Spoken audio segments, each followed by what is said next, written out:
কিছুদিন ধরেই আমাদের এখানে অনেক গরম পড়েছে, আর তাই মিঠি রানীর বাবার জন্য রোজ সন্ধ্যাবেলায় কোনো না কোনো কিছু ফলের ড্রিঙ্ক আমি বানিয়ে রাখি।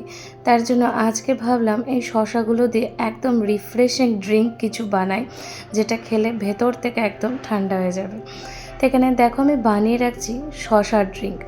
আর বাজার থেকে খুব কচি কচি শশাগুলো আনা হয়েছিল, তার মধ্যে একটু বেশি করে পুদিনা পাতা অ্যাড করে আর একটু জল দিয়ে ভালো করে এই শশার এই জুসটা বানিয়ে রাখছি। অনেকটাই বানাবো আর এখন থেকে ফ্রিজে রেখে দেবো, যেন ঠান্ডা হলে বিকেলে সন্ধ্যাবেলায় যেন আমরা সবাই খেতে পারি। আর দিয়ে দিলাম হাফ পাতিলেবুর রস, আর সাথে হচ্ছে বিট নুন, আর একটু চিয়া সিডও ভিজিয়ে রেখেছিলাম। সব মিলিয়ে কিন্তু সন্ধ্যাবেলা যখন আমরা এই শশার জুসটা খেলাম, বিশ্বাস করো ভীষণ ভালো লাগলো, আর মনে হলো যেন ভেতর থেকে একদম ঠান্ডা হয়ে গেছে। তোমরাও কিন্তু ট্রাই করতে পারো। আর আমার ভিডিও ভালো লাগলে আমার চ্যানেল সাবস্ক্রাইব করে দিও।